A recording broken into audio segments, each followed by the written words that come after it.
আমার খবর। Bharat jewellers, Shantiniketan road, ICICI ব্যাংকের ওপরে, ফার্স্ট ফ্লোর, বোলপুর, বীরভূম।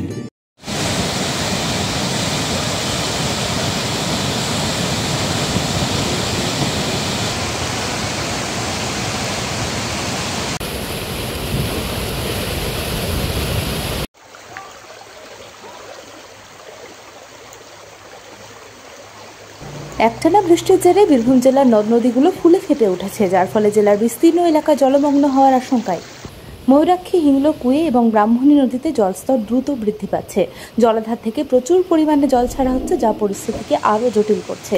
হিংলো নদীর জলাধার থেকে প্রায় 4000 কিউসেক, ময়ূরাক্ষী নদীর তিলপাড়া জলাধার থেকে 2600 কিউসেক এবং ব্রাহ্মণী নদীর জলাধার থেকে 2126 কিউসেক জল ছাড়া হয়েছে বলে কর্তৃপক্ষ সূত্রে জানা গিয়েছে।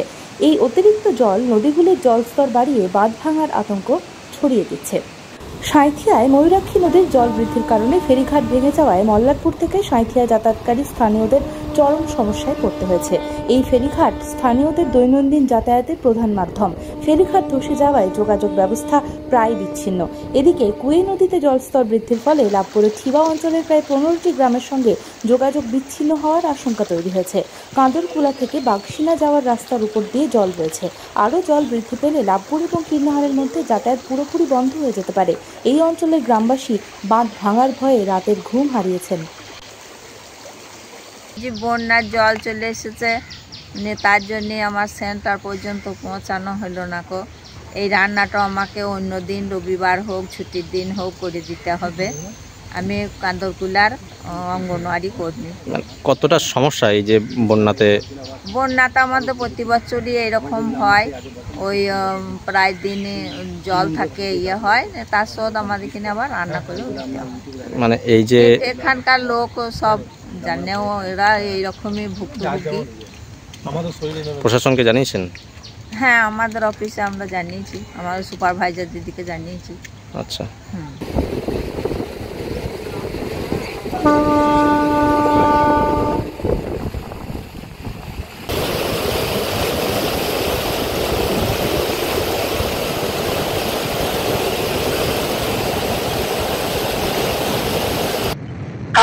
কালকে সন্ধ্যে দিক করে সাঁইথিয়া থানার পুলিশ এখানে অ্যানাউন্স করে গেছে যে তেলপাড়া জল ছাড়বে, তাই যাতায়াত বন্ধ করার জন্য বলেছে। সন্ধ্যে আটটার পর এখানে আমাদের ভাসে বাড়িতে চলাচল বন্ধ করেছে।